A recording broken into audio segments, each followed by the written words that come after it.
Last week, on Tuesday, the 21st of May, Honorable Sechikubo Theodore moved a motion in Parliament to impeach four key legislators who sit in the Parliamentary Commission on grounds that, you see, these legislators received monies up to a tone of 1.7 billion Ugandan shillings, which they claim should have been used, as other legislators termed it, for better service delivery in this country.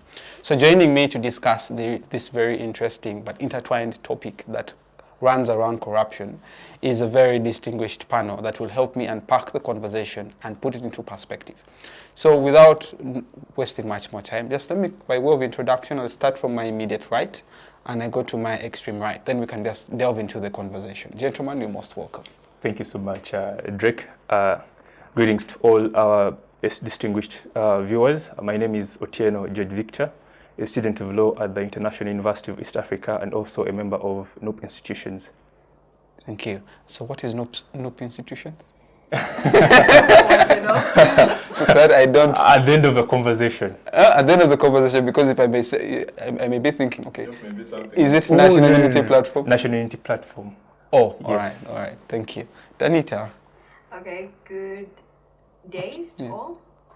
My name is Turiho Danita, a student of the law, and as usual, a concerned citizen. Definitely concerned citizen. Yes, greetings to the viewers and to my fellow panelists. My name is Emor Benjamin, a student of law at Makerere University. A concerned Ugandan. Concerned Ugandan. To any institution. All right, so we're going to begin the conversation. All of you are learning friends, and the conversation around corruption is something that I think the law profession knows quite well. But it's not something I think we are going to focus much today from the perspective of the law profession, but looking at it from the lens of legislators. Our parliament is considered, as many Ugandans are terming it now, to be a house of, a house of people who are receiving bribes, people who are corrupt, among others. And yet, primarily in the Constitution under Article 79, they're charged with a mandate to make laws. So Danita, I think it's prudent, just prudent, that we start with the lady on the show. And I hope you don't get offensive in it. That's not offensive. Why Definitely. So I'll start with you. Bringing the audience up to speed. Someone would be listening to the word censure and first of all saying, yes, Honorable Sechikubo moved a motion to censure parliamentary commissioners on grounds that, you know, they should be impeached from the parliamentary commission because they received monies up to a tone of 1.7 billion Ugandan shillings. So just bring us up to speed with this conversation and let the audience understand what we are trying to talk about, and then we can begin with dissecting the events. Okay, like you said, last week on Tuesday, Honorable Sechikubo decided that the four commissioners of Parliament, one of whom belongs to our NUP, I think my neighbor will not take offense. No. Shall be censured. Yeah. He needs 177 signatures from different parliamentarians, and of course, so many parliamentarians have gotten behind this because, of course, they're all against corruption. The House is such an honest house, so they have all gotten behind it. Majority of them, though, there's been somewhat disunited discourse around the matter. Yeah. And the goal is, let's impeach these guys. Let's get rid of them. Some have received, our dear honorable NUP members received 500 million. The rest have received 400 million as service awards. Service awards, as if they're not paid salaries. They have graciously decided to award themselves. Yeah. And so the conversation around this is, and it's been different MPs. I know Honorable Sarah Opendi the ever moral is on top of this as well. Yeah. Honorable Sechikubo has just said. So this is the situation we're at in Parliament. People are saying, oh, let's of course get rid of these guys. It is only natural. They're corrupt individuals. I do not know if Parliament has a mirror, if the different parliamentarians often look in the mirror and decide to question the same thing as they're having, as they're granting themselves salaries, as they're granting themselves different cars, as they're granting themselves just allowances on top of allowances on top of allowances. But yes, this is the situation we have on ground. And so the question continues, will he get those 177 signatures? Yeah. Will he manage to impeach them? And then when he impeaches them, because the conversation does not end with impeaching them, the parliamentarians, I think as usual, politicians are politicians, they have jumped on it and they have said, let us use this also as a chance to change the way we pick our commissioners. Let us vote them ourselves. Let it not be, a different party will tell us this is our commissioner. No. We are going to pick our commissioners ourselves. So it becomes a very delicate balance that has been struck. And so it goes beyond the question of corruption. It goes into a question of, I think, personal gain. Individuals, but not just personal gain for the individuals that have received these service awards, personal gain for those who seek to benefit from a completely different dynamic being instituted in Parliament in regards to the commissioner positions.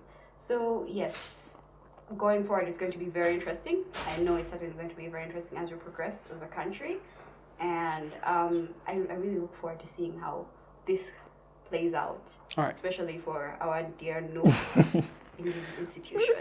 All right, let me just bring the Noob fellow. Yes. It's only fair that we bring in the Noob fellow to Tino to respond to the matter. At the moment, according to the Daily Monitor, Honorable Sechikubo has Kenya'd approximately 35 signatures out of the 177 that he's supposed to gather. And that is not even almost half, neither quarter of what he's supposed to have. Some parliamentarians are holding a view that, okay, this censorship could come back and then bite them at the end of the day. Others are saying, you know what, Parliament is a very important institution to this country. We need to fight corruption, among others. But this conversation emanates from the service awards that the commissioners awarded themselves. And the person that was in the spotlight was Mr. Mpuga, the former leader of opposition, a member that affiliates with the National Unity Platform. Now, one, what does this motion mean for the National Unity Platform? But then two, is your party striving to picture or to create a picture that you do not condone corruption? Yeah, thank you so much, Drake. Well, fortunately for us as the National Unity Platform, from the onset, we made our position very clear in regards to the emoluments of the members of Parliament, and in this instant case, the service commission that was given to the three benchmarkers of Parliament and the former leader of opposition. And I do not find it wrong that as a government that it's wrong to reward servants that have worked for you and hoped in the development of a country. But you see, the context of the instant case here is quite erroneous in the nature that, one, when you look at the timing at which this service award was given, these members were only 3 months into their offices of duty. Secondly, it was done in a very obscure manner that if not perhaps for the Parliament exhibition, a majority of the Ugandans would not have had a chance to learn about this. But even when it did happen, at that very moment when our president, His Excellency Robert Kyagulanyi, made his position clear in regards to the participation of the former leader of opposition, Mathias Mpuga, the Honorable, that we as a people, we have a moral grounding that we owe to the people that actually of Uganda. And like you said earlier on, is the question of these service awards is not more so in the legality of how it was given, but also the morality of it. Because you see, the Parliament of Uganda... But it's moral, it's a service award. Yes, I'm going to come to that. The Parliament of Uganda, under the constitution of our country, is bestowed with the responsibility to dispense of good governance. And you see, given the challenges our country is facing at the moment, the economic challenges, the poor roads, the poor service delivery, it becomes quite unreasonable, very erroneous for only 4 members of the Parliament to sit back actually and decide, let us righteously give ourselves these amounts of money for a service that we don't know what service they have rendered. But also, as she quite emphasized in her submission, we need to look into the fact that more than ever before, we need a parliament that actually stands with the people and works for the people. However, our worry is, let this censorship not only be just a political bravado, because you notice we are going into a very political season. Yeah. And perhaps some members might want to take advantage of it as to persuade people to support them. But let also be a new dawn of a new parliament that actually speaks for the souls of the people, that demands accountability and that is transparent to the people that actually put it there. The only challenge we have for most of our members of parliament is they're more loyal to their parties that align to more than the people that actually sent them there. And you see, as the discussion was earlier on before, when the National Unity Platform made its position very clear, you see there were very numerous castigations from different angles, most so from main critics saying, you know, this was a very right thing to be done, this and that and this and that. But you see, a few days back then, when you see that the Honorable Seki Kubos and the Honorable Sarah Pendis came up with a censorship motion, the tone has a bit changed now. And this is the tone we, the people of Uganda, demand. And I think this cuts across all the political divides. We need a voice that actually is going to bring about accountability, that is going to bring about transparency, to see that actually we have a house that represents the people. All right, thank you. You mentioned something between the law and morality, which I think Emor is going to jump in right there. Yeah. Just a few weeks ago, we saw, this is what is bringing the conversation today. These commissioners awarded themselves 1.7 billion Ugandan shillings. Those are 4 legislators. One was getting 500 million, the other was getting 400, the other was getting, you know, it all gathered up to 1.7 billion Ugandan shillings. And these are Ugandan taxpayers' money. The conversation is, we have the law, we have morality. Emor, I'd like you to first of all clearly stipulate for us the various laws that is against corruption. After stipulating and discussing for us those various laws, I want us to look at the moral aspect. One, is this impeachment, in your opinion, morally right? Because in my opinion, I think it is. But as the conversation goes, I'd like you to look at the moral aspect of this impeachment, but also relating it to what those the 4 commissioners did in awarding themselves such amounts of money. Yeah, the question of or the contention or the debate between morality and legality has been very central to this debate.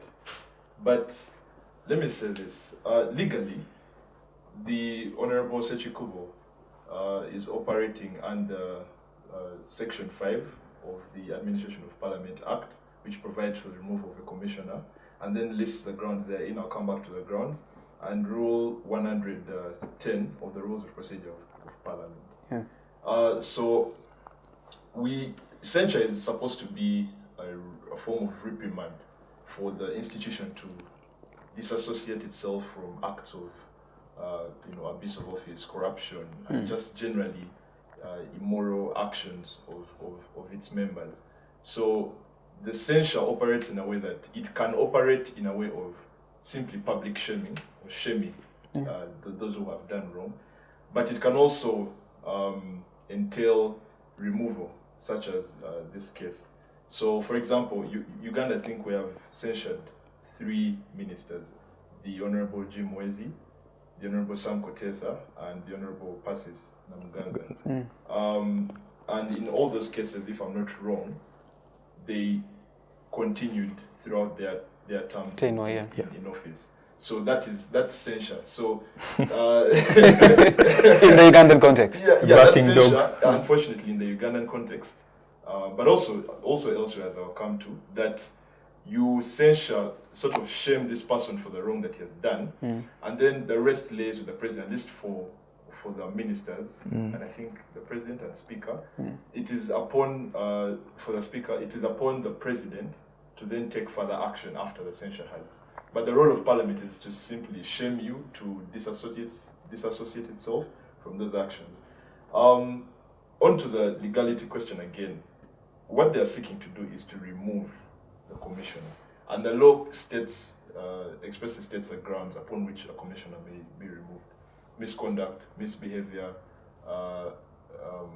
insanity, yes. So it's going to be an interesting legal debate. Is it but there is no misconduct, there's no misbehavior. Exactly, and that's why I'm saying eventually I'm sure the So the commissioners in question the will moral question challenge- then comes in. Yeah, they'll challenge they'll eventually challenge the censure. Yeah. Now, the moral question, I think it's quite obvious. Really, I don't think it's quite obvious. No, and this is, legally it is not obvious because, interestingly, it's not obvious because there is no law that provides for. You see, the commission is tasked or is empowered to award itself salaries and allowances, and that's the problem.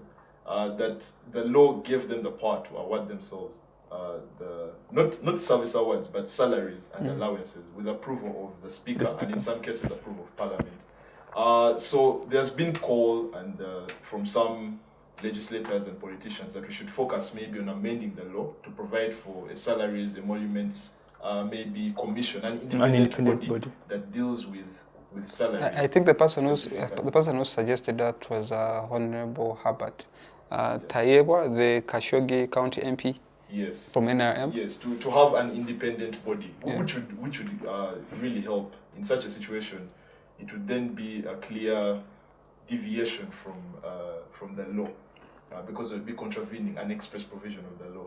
Then we could also have an express provision that states that these public officers, these parliamentarians, operate in the interests of the public. Or in the constituents or the nation, such that we then judge it against that. But how feasible is it, Emor? Because we have it is very feasible. We have all these laws, these very nice laws codified. No, but you see, in this case we don't. In this case, we don't have an independent body that issues salaries and benefits, and we don't have a provision that states that all parliamentarian commissions shall operate in the interests of the nation and the interests, such that when you award yourself a service award, we shall then ask you, was it in the interest of your constituency? Was it in the interest of your nation for you to do so? Now, on the morality side of it, logically, it doesn't make sense for you to govern, to legislate in a state where we cannot afford healthcare, we cannot afford to make healthcare facilities accessible, we cannot afford to provide decent education to Ugandans, we cannot afford to feed Ugandans. For you to then allocate yourself such sums of money, it's against logic, not even morality itself. But it speaks to, and this is why I think when hearing the certain statements coming out from some of the commissioners, that they sort of feel hard done by, because this was sort of the practice in Parliament, and I think the Parliament exhibition helped us to expose what Parliament really is, which is a deal-making center. Most of the time, people go there and crack all sorts of deals and exchange money in all sorts of ways, and are given money in contravention of clear provisions of the law, but also against the interests of the people. So I think they felt a bit hard done by, actually, which is funny, when they were being castigated for doing that. I know several of them would say that, why are you pointing the finger at me? This is a general practice. We all dine at this table, we all feast on these things. So it's unfortunate, but at the same time, I think the censure is an excellent move for the Parliament to clean itself. However, the censure is not enough. There needs to be a general repurposing of legislators' actions. Most times when parliamentarians go to legislate, when they reach that place, they tend to do everything but legislate for the people and for constituencies, and that's why you have such situations cropping up. So I think the censure in itself is a good act. Various even from the past, the reasons why we have censured the Honorable Jim Wezi, although contentiously, Sam Kutesa and the Honorable Persis Namuganza for misconduct, I would say. It's a good step. It's a good step for Parliament. However, it should not operate in isolation. There's a concept called, or not a concept. There's something called the gatekeepers of democracy, which is, you have a structure, you have the law, you have the three different arms of government, but you have certain people or certain things who are responsible for the sort of, I would say, moral side of what goes on in a country. So, for example, if you have, for example, if we were to use the National Unity Platform as an example, the top leadership is supposed to be, there's supposed to be that group of people that regulates, that governs, that sets the standards for how, the standards of which they operate. Yeah. And so in this case, one of the commissioners that belongs to the party was that leader that people are supposed to look to gatekeep, to, if all things fail, these people should be the ones to set the standards for everything else. And it also speaks to the caliber and type of leaders we have right now, that, people at the top are the ones that are, doing this, who are supposed to be gatekeeping, what I call gatekeeping democracy, gatekeeping institutions that are the ones involved in such scandals. So it's unfortunate. All right. Yeah. Can I supplement shortly? Okay. Yes. So even when it states that Parliament has for so long been known as a perennial house for corruption, now the uniqueness with these service awards, they're unprecedented. Not even the former or previous leaders of opposition or commissioners had ever gotten them. And also the other challenge about them is the person to hold. Know that they're going to be instituted in the office, that even those that will come after will be getting the same service commission. So it's more rather like a gang of leaders sat together and said, perhaps before we share this with the country, let's take this chunk for ourselves. But then also, over time, we've seen the power of what morality can do in a nation. I do believe during COVID-19, the Parliament of Uganda, in one way or the other, had passed some money to the members of Parliament, around, is it 40 million? Yeah. To go and help their constituents during that hardship. But you see, most members of Parliament stood the ground of morality and actually took back this money because they found it to be erroneously obtained. I think if we can be guided in the same... Most or a few? A few anyway, because a few anyway. Yeah. So I think if we can still be guided by the same morality a few stood with back then, we can actually challenge these service awards, and perhaps with the hope we have in a few of our leaders, this motion will be passed. But also now the challenge with this motion is the very person that has to oversee it was the very person that was sharing the meeting that actually led about these service awards. So it's going to be a bit tricky, but let's not lose hope as yet. All right. Danita, 177 signatures. Only 35 so far gathered. Yeah. And as Victor rightly put it, the person who was chairing the meeting for the commissioners, let's see what goes. So my interest is, first of all, I want you to dissect, one, the impact this motion has in the House of Parliament as a whole, but then you now bring out the face value and look at it from the perspective of what does it mean for our country, for our country's democracy as we're headed towards 2026. Do you think we are going to see more of a reduction in corruption scandals? Oh, wow. I think it's going to be quite the opposite, actually. Yeah. I think it's going to be quite, and it's very, very interesting. But every time I come on this show, I seem to be an opposition of the government. No. I'm just standing from the position of a concerned citizen. Yes, you said you're a concerned citizen. As usual. We all are. The very interesting thing is, what does this mean for Parliament? Yeah. Well, I will say this from the citizens' angle. What it means for Parliament is that we finally get to see who our people are.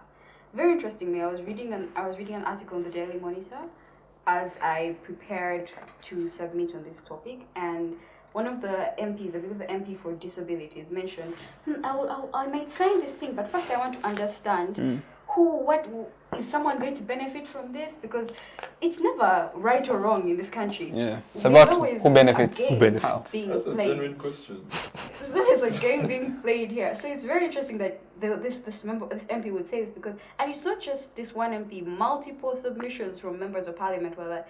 But the politicians, they will definitely, it could have an impact on the election. Definitely. So they're looking at the next election. Exactly. So the question is genuine, but the question beyond the election bit, there's a question inside the House of Parliament. What does it mean if we censure and impeach these commissioners? Like you said at the start, it could come back to bite us in the ass.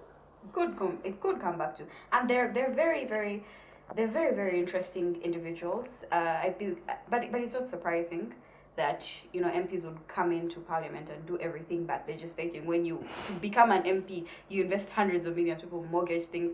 I think from the very onset we established them to do these things, because you cannot enter a position that requires you to invest billions of shillings and expect this person is going to come in and actually invest in the nation. This is going to be a person who is there to clear a mortgage. That is a person who is there to pay back a loan. Loan sharks are on their shoulders. But beyond that, it's very interesting. Our dearest Speaker of Parliament, I say this before when I appeared on this show last, that you cannot put a crown on a dog and then expect to put a collar on it later. We have crowned the dog with corruption.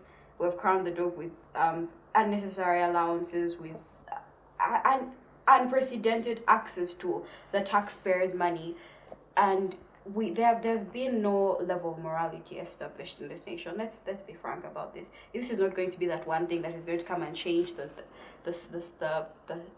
from the very onset of this nation. It has been crowned in questionable deals, in people trying to get ahead. I find it very interesting that we have career politicians. I don't know what that means.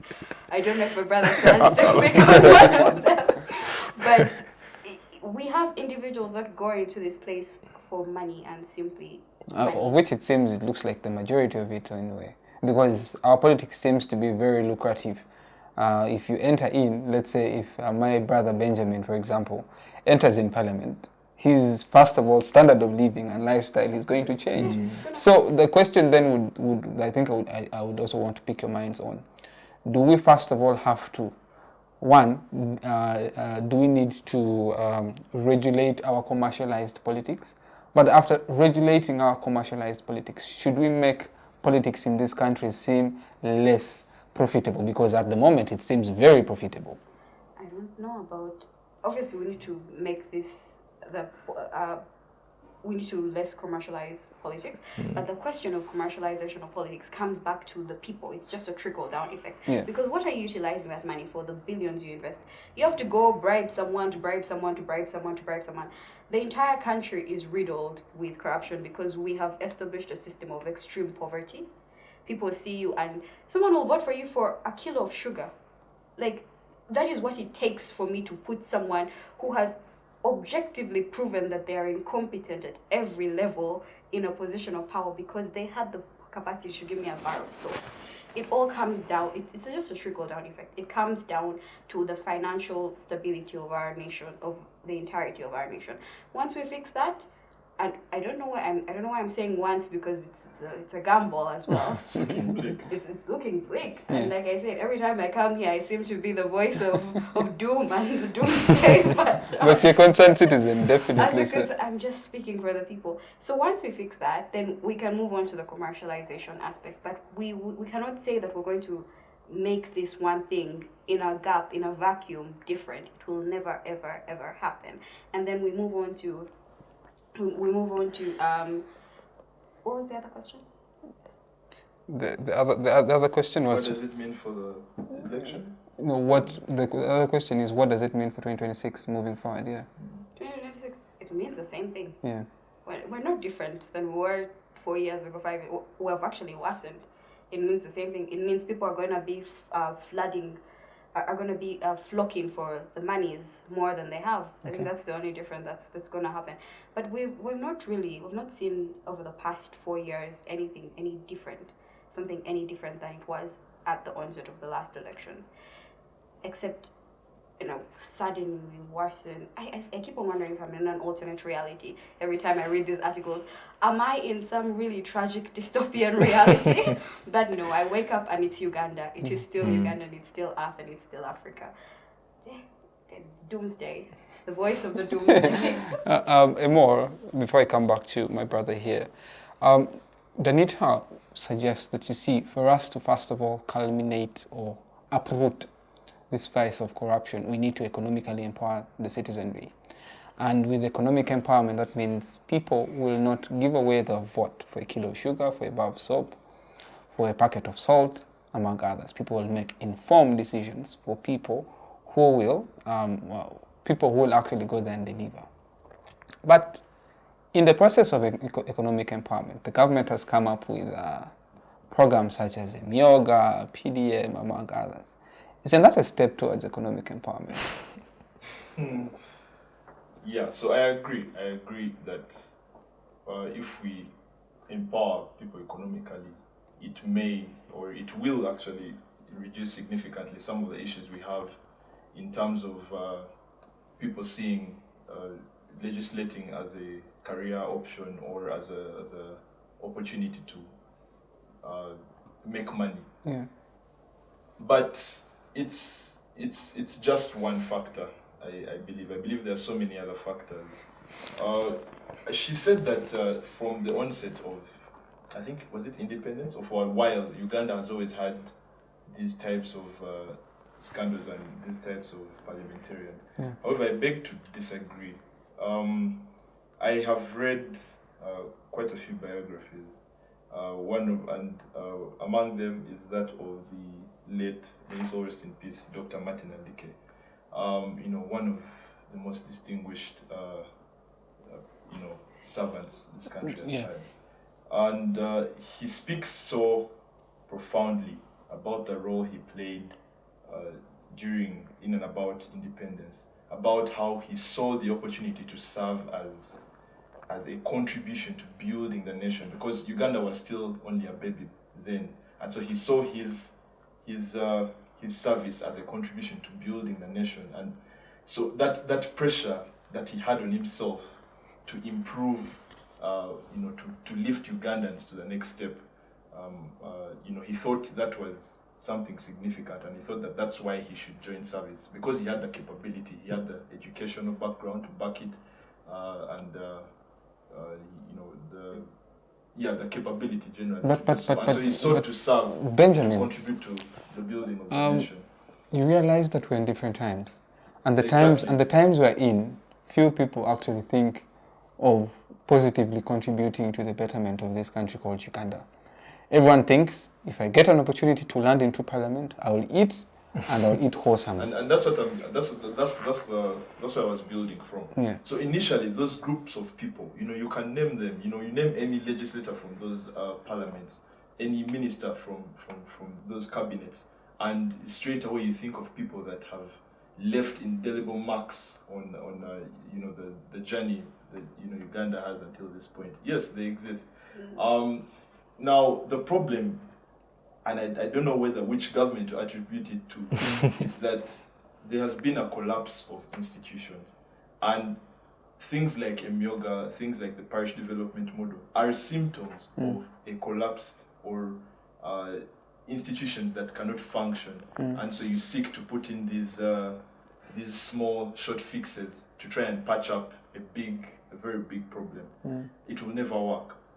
The best way, the most significant, the most sustainable way to build a nation is to build its institutions. And if you continue to put these small plasters on very big issues, it will never fall through.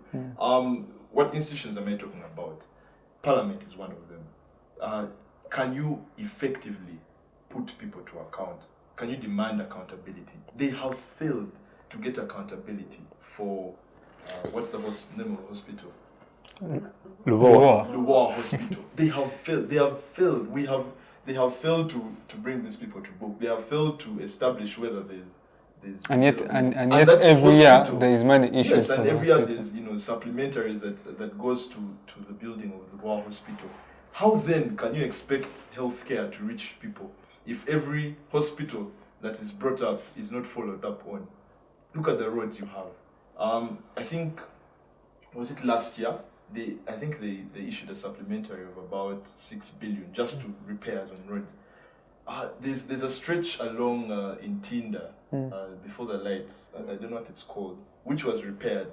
I think late last year, and it already has potholes. How then are people supposed to transport their goods?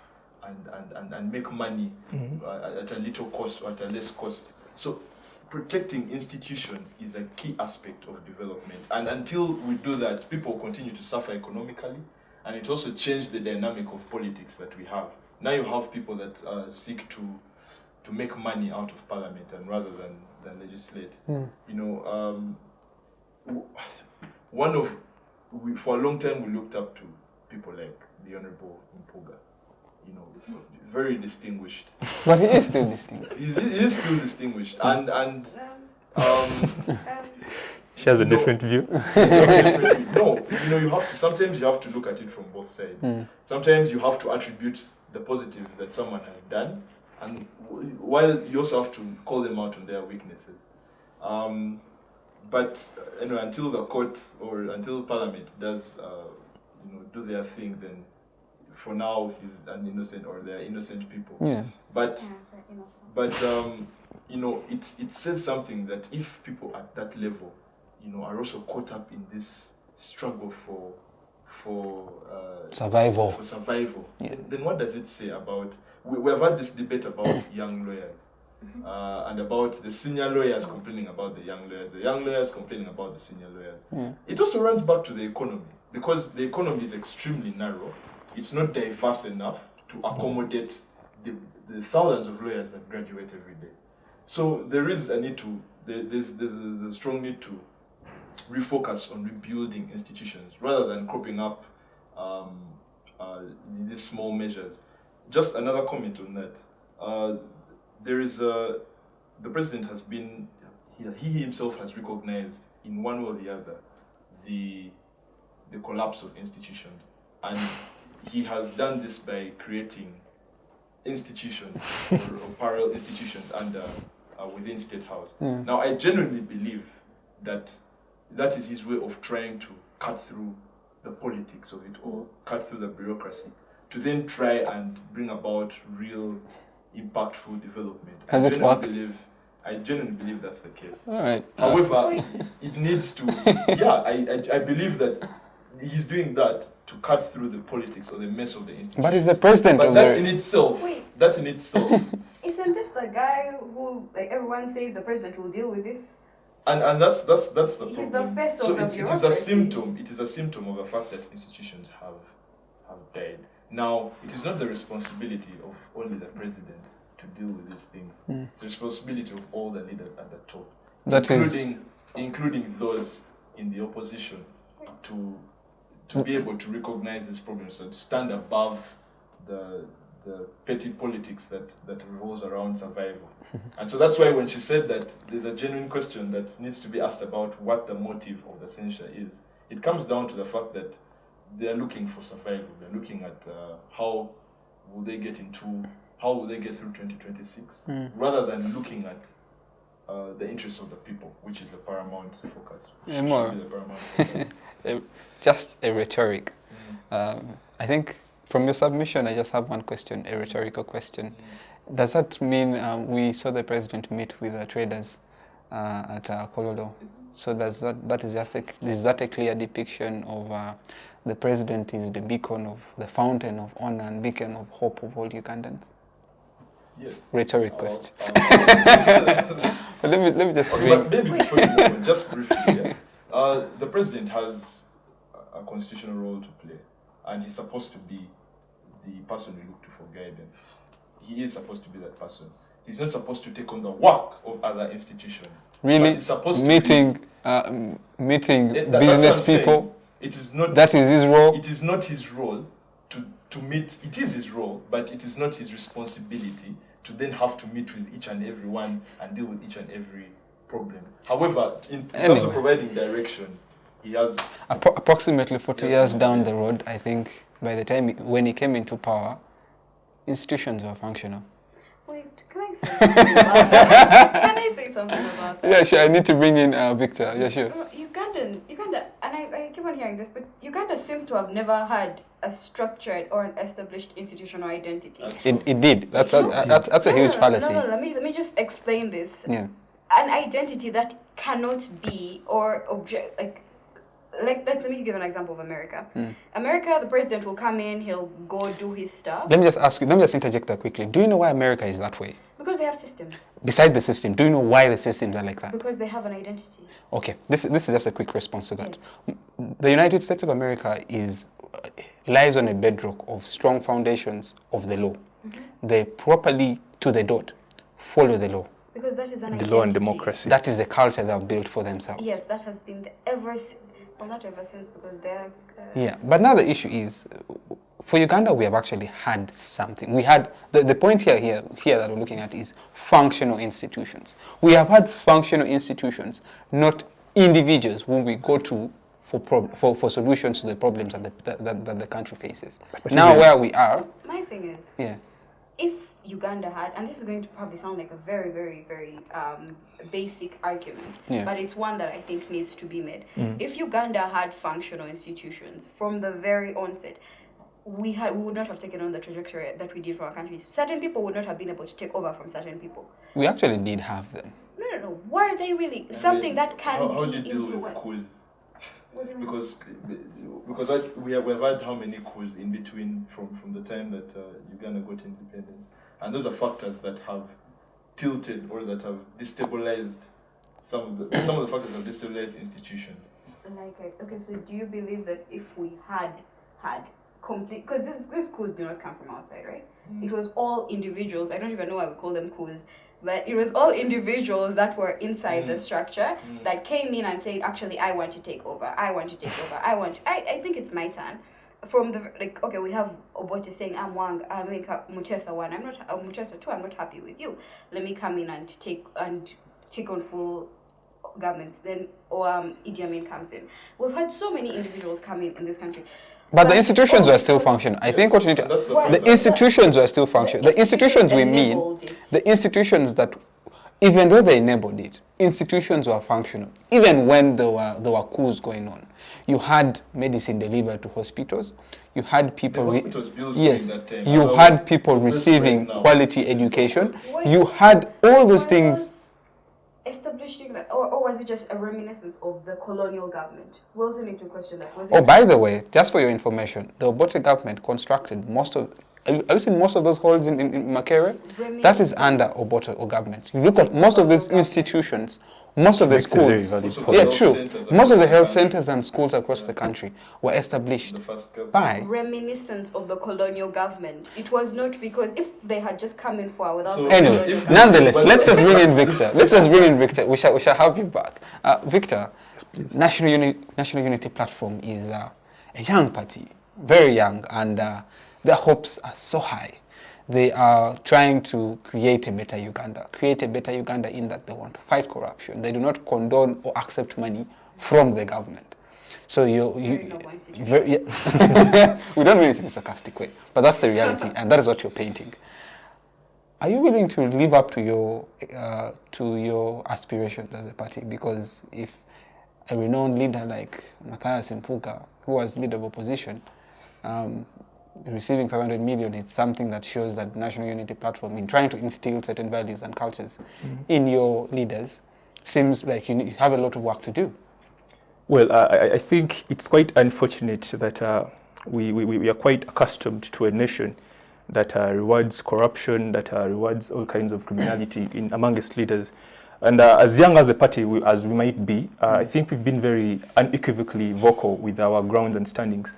And from the very, very onset, like Alan said, when we learnt, or when our party learnt of the dealings that happened within the commission, they had a meeting with the very person that was involved. Yeah. And they came upon conclusions on how to go about it. Unfortunately, it didn't work out as most of us would have hoped to. Yeah. But still, as a party, we maintained our position. One, by recalling the Right Honourable Mpuga from the commission. And then two, by recalling him from being the vice president of the party in Buganda region. But then also, I still believe in every cloud there is a silver lining. And in this very, very instant case, there is a silver lining both for the Ugandan people but also for the Parliament. I think more than ever before, the Parliament has been given an opportunity to exonerate itself from the facade that has been created about it, that it's full of corruption, it's a perennial scandal house, and so on and forth. I think the members need to stand together in unison with one voice and make a statement, a resounding statement, not just for political gaining, but to show that actually there is still some hope in this august house. But then also for we, the people of Uganda, I think it has opened up our eyes, like she earlier on said, to what kinds of leaders we deserve to have there. What kind of leaders have we been having there? Because when this motion was initiated by the Honorable Soki Kubos and his fellow colleagues, you saw some other members come out and they will give you arguments such as, well, whereas the motion is really good, I'm still hesitant on signing because I'm uncertain of the motive of the people that have brought the motion before us here. I think we have come to a point that where, irrespective of all our political divides, irrespective of all our regional or constituencies that we represent, we need to align ourselves with the voices of the people. I somehow feel like most of our leaders in Parliament live in a bubble. They're out of touch with reality, with what is happening. I can give an example. Things have been manifesting even within the National Unity Platform and even within the constituency of our beloved Right Honorable Mpunga. You see that there is dissent from his own constituents, there is dissent from his own party members of his dealing within these service awards. So I believe the NRM as a party as well and all other political parties have to make a stand and create a standard of our leaders. And that's why you see when we come back to elections, like she earlier on said, that now we've developed a culture of quid pro quo. You give voters a kilo of sugar, you give them a bowl of soap, and they go with that. Because in the long run, they've also come to learn that when these leaders go into power, there is nothing much they're going to do for us. So the best we can get out of them right now is if maybe they give us a kilo of sugar, if maybe they give us a bowl of soap. But I feel like Ugandan people need to understand that actually power belongs to the people. Power belongs to them. They have power to hold their leaders accountable. They have power to demand for transparency. But now when we also conspire with them in accepting these bribes and vote them into power, I think we also lose the moral grounding to question them. And I feel more than ever before, 2026 is going to be our 1962 as a generation. Just like our forefathers, the likes of Milton Obote, fought to liberate this country from the colonialists, I think the years we are heading into as a generation is a task upon us to also now liberate our country from all these irregularities and inconsistencies. What does liberation look like? Well, when we speak of liberation, if some people are preoccupied with the liberation we had in Luwelo by the NRM government. So what is your depiction of? But my depiction of liberation is people understanding that actually they have power to vote in and vote out leaders. And given the fact that we are preparing for an election in 2026, I think more than ever before, we need to sensitize our masses on their responsibility and role in governance of a country. And when I say liberation, I think we need to come out and candidly vote leaders that we believe in their values, who have shown actually track record of what they stand for. You get? So when I speak of liberation, I do not insinuate people going onto the streets, fighting, causing havoc, because this is the perception of most people. So you believe that we have a chance for a free and fair election of these individuals who are morally upright and everything like that? Well, checking over your show. Well, the question of a free and fair election is a very other big debate we need to have as a people. But most importantly, if we, the people of Uganda, understand the power we hold as citizens of this country, trust me, even however unfair an election can be, nothing can beat the numbers. Wow, it seems like the argument comes from an utopian point of view. Yeah. For me, I feel like the reality is, you see how we have the urban citizens, but even in the urban citizens, you have people who are still fall prey to a kilo of sugar, bar of soap, among others. Maybe, let us just give a benefit of doubt. I like the optimism that you possess. But do you know what brings about that? What? Do you know why most voters and most Ugandans actually accept and have lost hope perhaps and accept the petty bribes for elections? One is because when you look at the structure of government in service delivery, one, hospitals are bad. Failure of institutions. So at the end of the day, there is nothing a voter gains out of an election, not through service delivery.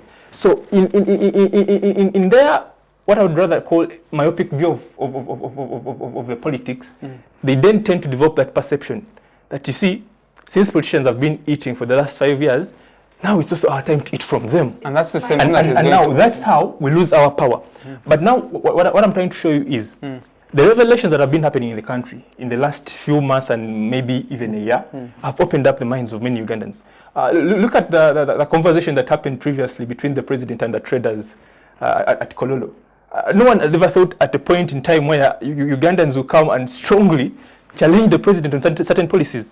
And I think it's the same motivation we should use as we go back into, as we prepare for the election, that we all are leaders accountable, starting from the election. I think I get your argument, just from your recent conclusion. Yes. Pundits have been arguing, or people are arguing, some people are saying, we are tired. Yeah, there's that general feeling among the people that we are tired. And that general feeling that everyone has against their sentiment against the government, I am not sure whether that will culminate into 2026. I still feel there is a lot of work to do. You see how Danita was making an argument that we do not have, how did she call it? You see in the United States they have that culture of an identity. In Uganda we still lack that identity, something worth defending. Can I say something? Shortly, before I can shortly, because this I think is direct. Professor Kavumba wrote an article in the Observer about ethno-federalism, about how Ugandans... Maybe for the viewers you can let them, what is... I'm going to expand. About how Ugandans identify more with ethnicity, with their ethnicity than with the nation. That's true. And that is why even when a legislator steals iron sheets, they will still back the legislator simply because they are from their village.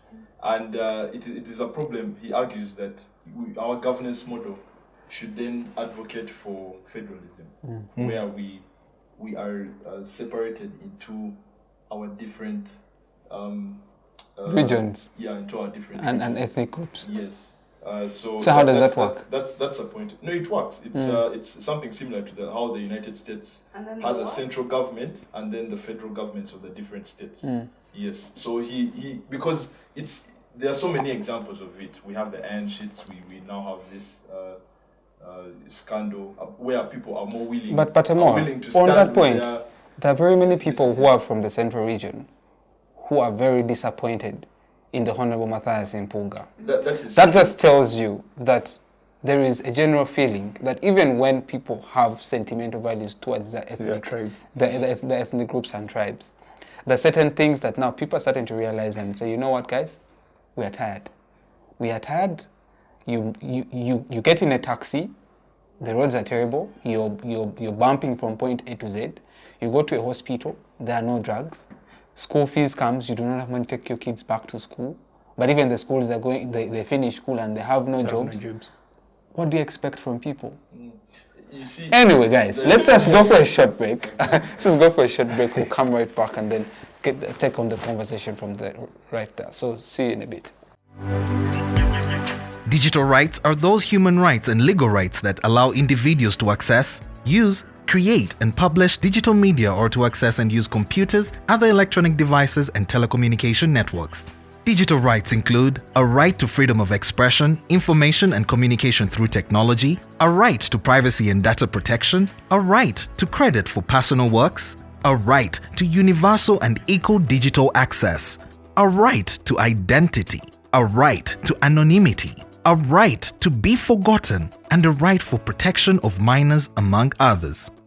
The state's digital rights are frequently violated through various unfair actions, for example, blockage of websites and social networks, theft of credentials, unauthorized use of people's data for personal gain, privacy intrusion, online censorship, arrests and intimidation of online users, internet blockages, and the proliferation of laws and regulations that undermine the potential of technology to drive social, economic, and political development worldwide. It is hence every citizen's responsibility to respect rights of other digital users and to speak out or report to the responsible parties when one's rights are violated. Welcome back from that short break. Right before we went into the break, we were dissecting students' views on the censorship motion that was tabled on the floor of Parliament on 21st May by Honorable Sechikubo Theodore, which has so far gathered 35 signatures. So Danita, earlier on you made a statement and said that some members of Parliament are worried about the implication. They asked, how am I going to benefit if at all I'm to sign? And that just shows you the transactional nature of our politics, generally anyway. Politics is transactional in its own self. So speaking from that perspective and looking at 1.7 billion Ugandan shillings gone, I want us now to look at corruption in its broad sense in terms of how it affects service delivery and also how it affects the mindset of the people. That's very, very interesting. I think I mentioned earlier that Uganda has no identity. Yeah. I was very wrong. Uganda has an identity, and it is an identity rooted in struggle, rooted in poverty, and most of all rooted in corruption. I always make this example that if you, in corruption in different senses, it's as little as me taking, let's say, 200 from my father that gave me balance. I remember in the previous show you made an example of a border, the safe border that fails to give you back the 500. My 500, you guys, we have an identity, and it's a trickle-down effect. If you are the top, it is your mentality to take, and I'm seeing you taking, and I cannot help myself. There's such helplessness in this country. I cannot help myself. What am I supposed to do? I want to survive. I also want to make it. I'm in an organization. I'm going to steal. Every time I enter a place, by the time, let's say I'm going to spend a month or a short period in it, I take on the identity of the place, whether I want it or not. In minute details, I will take on the identity of the place. I will join an organization.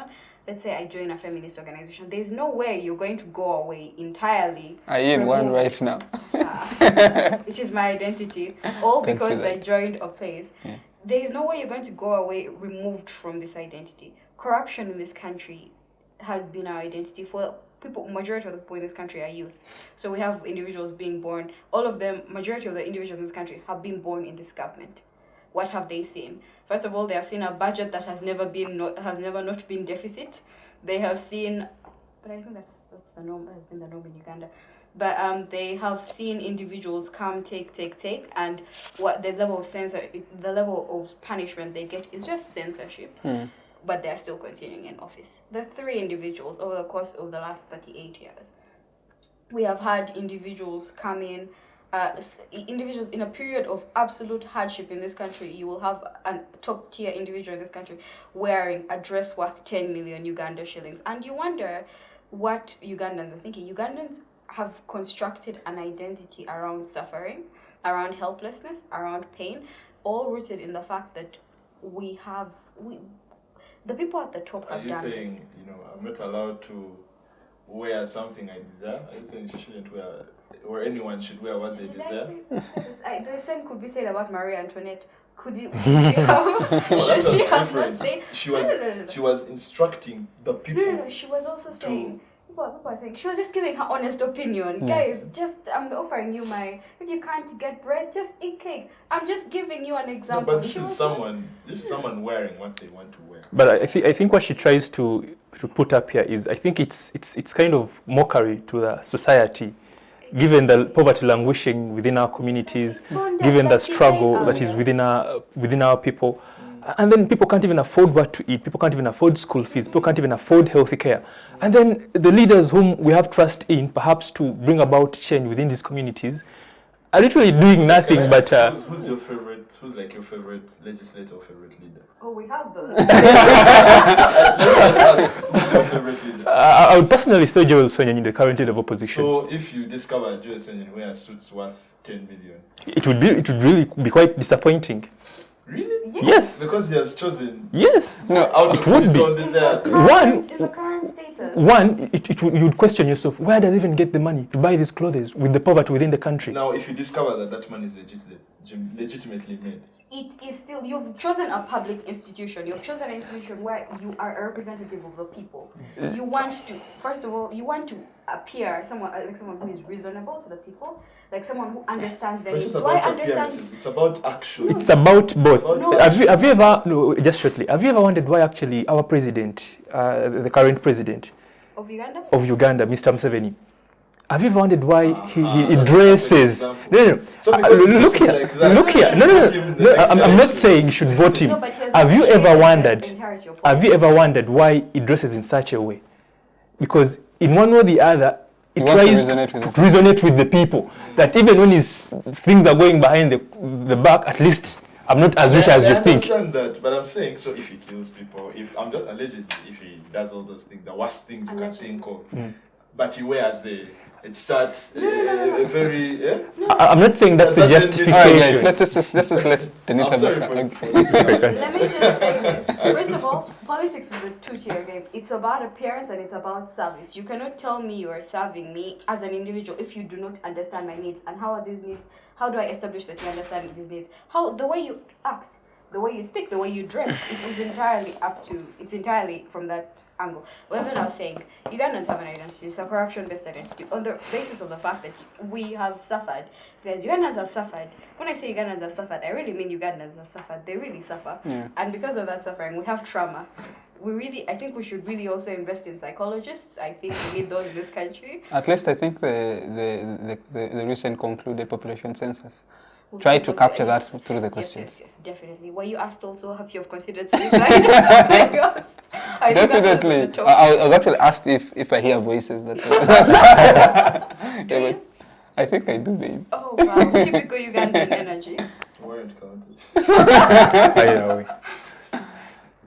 So yeah, I was done. I think there was one question about corruption and then Yeah. It was general about identity, right? Yeah, about corruption. Let me just bring in Victor. Victor, right now the conversation, we want to focus it on corruption. We have had this conversation, I don't know how many times. We have seen walks to fight corruption. We have seen all kinds of actions done against fighting corruption. At the moment, corruption has entered into families, the smallest unit in society that is meant to, bring in someone. It's as simple as they send you to buy something in the market, you hike the prices so that you remain with the balance. That is just a form of corruption, which has also eaten, it's in our societies. So, what do you think needs to be done differently? I think what needs to be done is actually already stipulated by the law to what ought to be done to those that are corrupt. But we have all those laws. Exactly. So there is a difference in having the laws, but also a very big difference in having them implemented. Now, the challenge we have as a country in Uganda is even when this corruption has been languishing on and forth, and even when these scandals at times unfold, like Aaron said, we find also that actually our government ends up rewarding the corrupt. Earlier in our previous conversation, when we took a break, we talked about the Gavi Fund. And amongst those that were culpable, we had Mike Mukula, we had the Honorable Jim Muhwezi, and this was a very, very big corruption scandal that actually affected the community that these funds were supposed to help. But then, a few years down the road, look where they are today. One of them is actually a minister. The other is the vice president of NRM in Eastern Region. But if there were strict sanctions that if any leader is actually met in this kind of corruption scandal, this is a repercussion of it. Well, whereas there's a statement the president said, if you steal and you invest in the country. I was coming to that now also. Yeah. And now we have a president who has over time poised himself as the greatest agitator against corruption, but he has sanctioned these behaviors. And he goes on ahead to say these statements that actually I think motivate his people to go ahead and squander money, misappropriate funds and embezzle funds. And then secondly, I think we as the Ugandan people have not really done enough to demand for accountability. Do you know why this corruption goes on and said about every year that comes, and because the best we can do is perhaps go on Twitter, talk about it. No, but people go to the streets and they're killed. I'm going to come to that. All that. We have a population that goes on Twitter and just says about it, but paramountly, we have a population that in the long run have tended to become beneficiaries of this corruption. Now, I'll give a fictitious example. Lester Benji is a minister, and unfortunately squanders about 10 billion. Now, when he does that, unfortunately, which I believe he cannot do, this is just a fictitious example. He squanders 10 billion. Now, we'll say, how do I survive this? To ensure that actually I maintain my position and go through the public ridicule. He will call his close allies and say, you know what? He shares this amongst them. At the end of the day, even those we expect to actually guard the institutions that would hold these leaders accountable, institutions like, let's say, the judiciary, institutions like, let's say, the executive, maybe even perhaps the parliament itself. We've seen many times when there is something very, very vital that is going within the Parliament of Uganda, NRM will call for its caucus so that they can whip their members to come up with a same position, however wrong the decision is. But when they do this, they do not go there to discuss ideas on how to actually go about this problem. But they will tell them, we have brown envelopes. I don't really know what comes within these brown envelopes, but these, in one way or the other, rather exacerbated the rate of corruption. And then two, I think we've lost the spirit of nationality. Yes, we did. I believe we really had the spirit of nationality. For example, growing up as children, we went through different trainings and we were taught how to love our country. For a person, I remember. In the schools we went to, it's quite unfortunate, the schools we went to, they weren't training you. Shame. Was this a public school? Public, private, they used to teach us. Yeah, they used to teach us. I'm proud of my school, Ginger says, that's why I went to, and I was a leader there as well. And they would teach us the values of our nation. There was that training called Muchaka. Muchaka, exactly. Part of the government. Yes. But even our parents, growing up as children, they would tell us of the good things the government had done. And growing up as kids, every time we'd even see a aeroplane in the air, we'd think it's Museveni. We'd even be shouting, bye bye Museveni, because of the stories we were told that liberated our country from the anarchists that were there back then. But now, The parents told. Yes, they would tell us stories of what used to happen back then. Our grandparents, with the times of Milton Obote, the times of Idi Amin, just like we shall also tell our grandchildren the times of Museveni, how they have been. So I think it goes back to we, the people. We need to demand more. We deserve better. But if you demand more, you're killed. Emor. Impact of corruption. He has talked about generally. I just want us, as we try to wrap up the conversation, it's quite absurd that recently I was up country and I saw what I saw, particularly when it comes to mortality rates.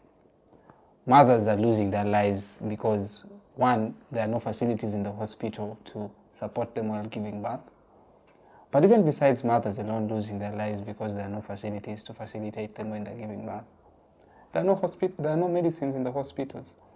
Medical doctors are not there because they are working they are facilitating or running their own businesses in terms of drug shops, of which the drugs are gotten from the government hospitals, and on and on and on. You go to schools, the school fees are extremely high. The poverty rates, according to UBOS, we have 41% of Ugandans being poor people.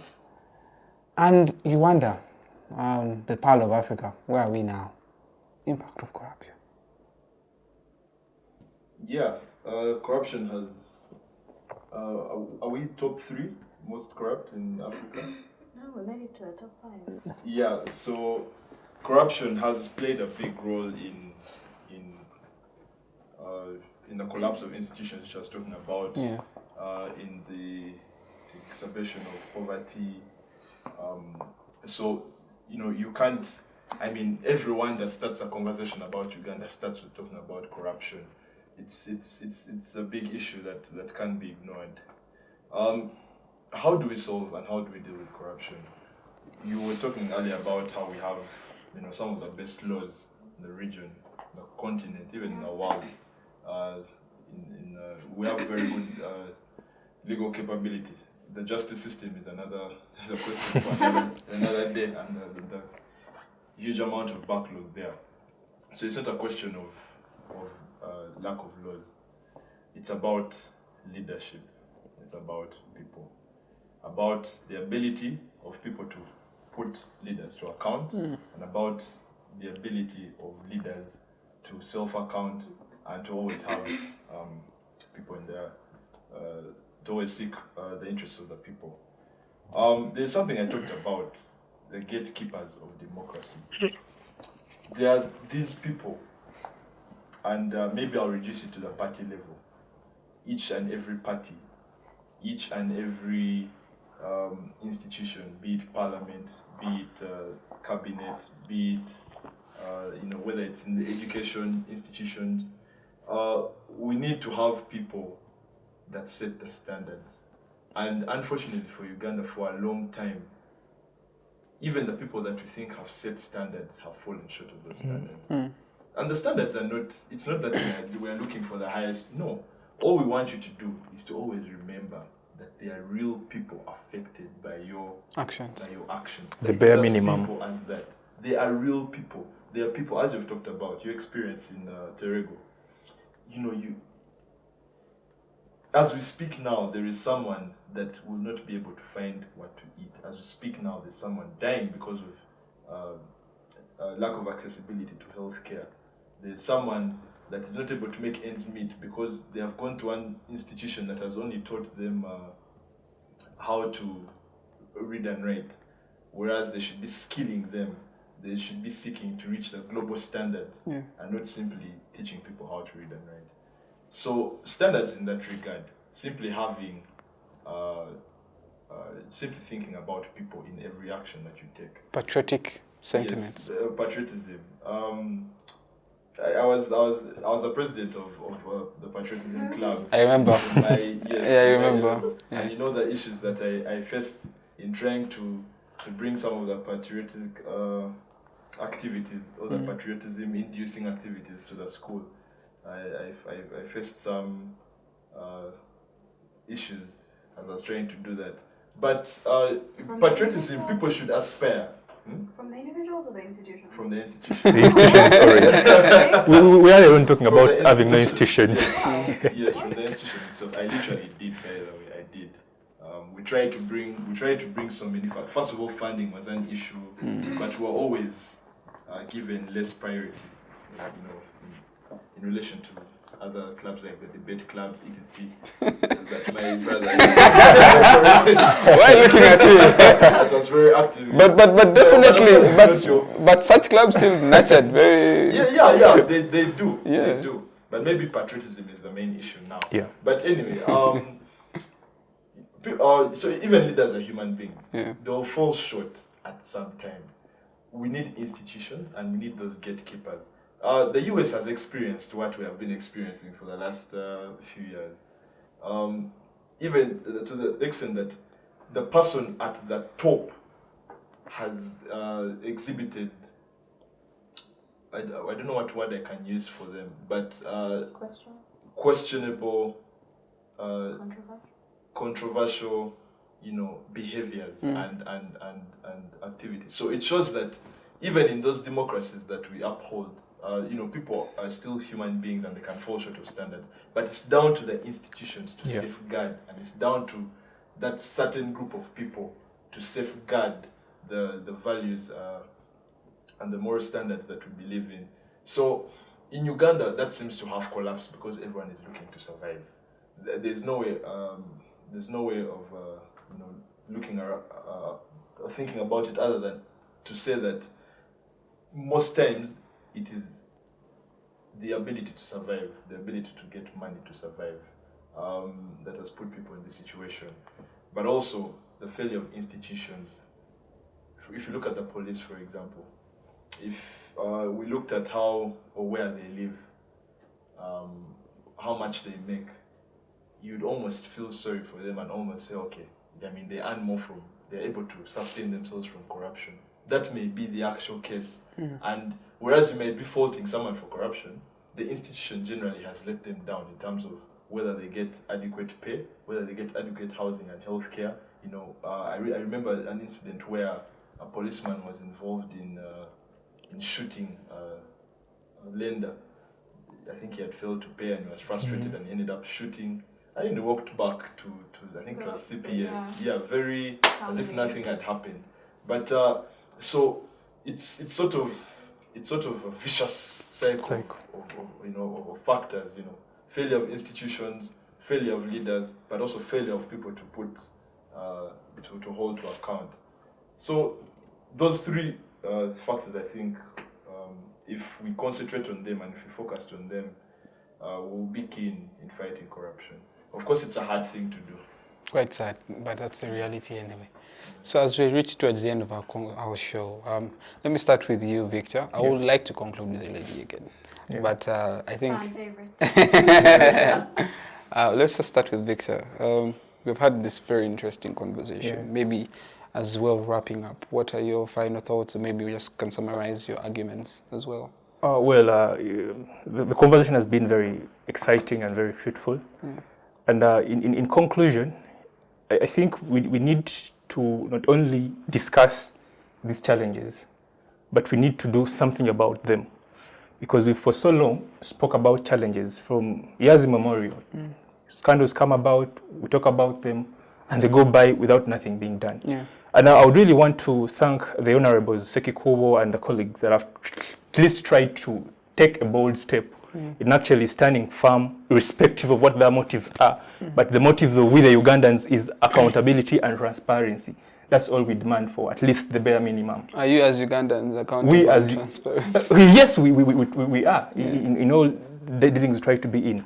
But then also, as I conclude, earlier on, I made a statement which you posed, a very rhetoric statement that those that actually always come about and speak of the challenges the government has put about, that speak or even critique and dissent with the government, we've been seeing that there have been numerous persecutions of them, some killed and some erroneously arrested and tortured, and there have been numerous trumped-up charges put up against them, and they've not even been offered a fair hearing.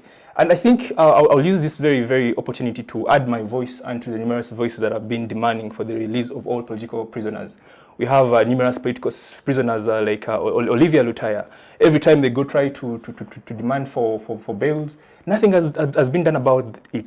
Just like we have already said, institutions have been failed, not only from the executive, not only from the legislature, but also to the judiciary. They have been politicized to actually serve the will of a few individuals. And I want to very make a very strong demand, at least that let all political prisoners be released, the numerous of them, some dead, unknown to us, some alive, but at least let them all be released. All right, thank you. Benjamin, your maybe summary of your argumentations and concluding remarks. Every time I come here, I always end by saying all the problems we have start and end with will.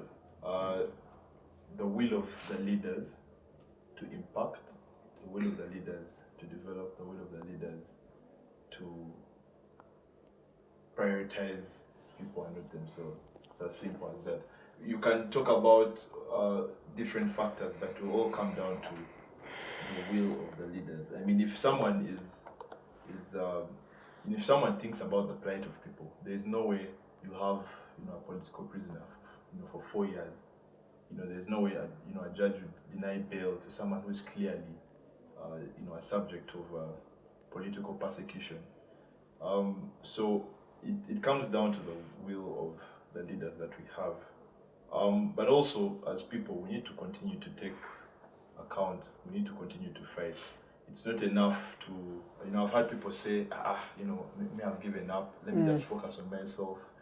We each have a role to play in the different, institutions that we're in the different sectors of life that we're in. We all have a part to play to building this nation. It's a collective responsibility. So I would urge each and every one to, in your own small way, do you accept bribes? Do you bribe people? So, if you have to bribe someone to get a service, then you're part of the problem. So it is about those two things, I would say. On the censure, I mean, it's a commendable ploy by the Honorable Seshiku, what he's doing to try and bring back some morality to the institution. But as I was telling Danita earlier on, it's a drop in the ocean. It really is.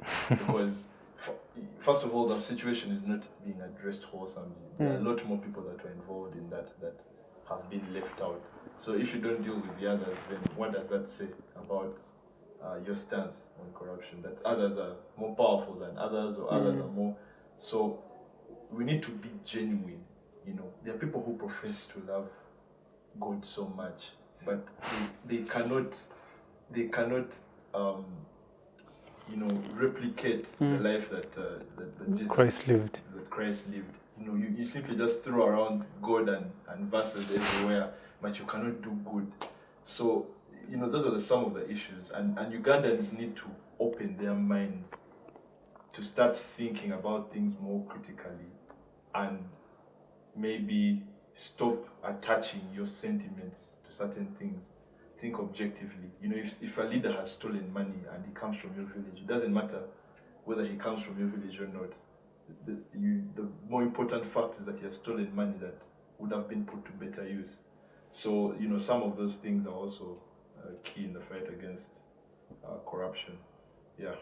All right. The lady. The lady. Concerned citizen. Oh, as usual. It's my entire identity. But Uganda is such a lovely place. It's such an easy place to love. Like you said, we grew up hearing stories from our grandparents, and because of that, we had such a deep love for this country. We'd stand and wave at the sky. But I don't know if it's disillusionment that comes with age, or it's the reality we have been placed in. But there's come a time in our lives where we question whether or not we want to be in this place, or whether or not we should be in this place. And that is a sad thing. It is a sad thing that you wonder if the better option for your life or for the future generations should be to flee from the place you call home. And because it will be fleeing. If I tell you today I've gotten a job, like, it's me fleeing. It is me fleeing. I made that conscious decision because I want to get out of this place. But if I tell you I've gotten a job, guys, still congratulate me. My thing is, it's too easy to fail in this place. It is too easy to fail in this place, not just because of the structures that have been put in place against us, but because the structures have created a cultural identity that has normalized failure. I think one of the things we need to do as a nation, first and foremost, to become better, is to expose ourselves to better. Every time I cross the borders of this country and I come back with a whole new perspective. But you don't need to cross the borders of this country. You just need, the world is at your fingertips. We're in the most exposed generation. Now, this might not apply to certain individuals in this country because not all of us are the same. But if you have the privilege to watch this show, you have the privilege to access this kind of information. But the last few weeks I have been working with young individuals, and one of the key things I have noticed is how unambitious people are in this place. Thoroughly unambitious. An opportunity can be posed at your fingertips, but because you are hesitant, because you have not been able to see past your nose, you will not acquire it. We have a duty as a citizen, we have a duty as the privileged to go beyond ourselves. That is the only way we're going to do it. You can't tell me you're going to go to your village to change things if you're not bothered to change yourself. If you've not bothered to expose yourself, if you've not bothered to yearn for better and to actually, I think that's part of what the last 40 years have done to us. That we have not, the ability to desire better has been removed from us. So the first thing I think we need to do as individuals is desire better and take our own initiative to get better. Then that is where that identity comes from. The identity in these perfect democracies, quote unquote, perfect democracies that we envy or we look to, is that they have structured an identity around something, worth defending. But that something worth defending has come from, there have been culture shifts. People have had, oh wow, we have had the greatest writers in the world, we've had the greatest painters in the world, we've had the greatest inventors in the world. Uganda has had we've had the greatest something. I'm pretty sure if we look, we'll find it. But we don't know that. and we don't aspire for that. We need an identity. What I always say this every time I come here, we need an identity worth defending, and that comes from us who have the ability to get that identity, to develop that identity, actually taking the initiative. Otherwise, we're going to do nothing. We shall be able to, we'll allow ourselves to be stepped over. We'll allow corruption to persist. We shall allow poverty to persist because we don't know better. We don't want better. So let's want better. Let's do better. Starting with us. All right, thank you. You've heard there from Benjamin, Danita, and Victor. It's been a very interesting conversation. To the leaders out there and to Ugandan citizens, let's endeavor to fight corruption. And Honorable Sachku and the team, I think we are moving towards the right trajectory. We don't have to condone certain behaviors. And for a better society, a better Uganda, we need to always be accountable. Otherwise, my name is Douglas Onen, been your moderator for today's show. See you next week, same time, same place. Bye-bye.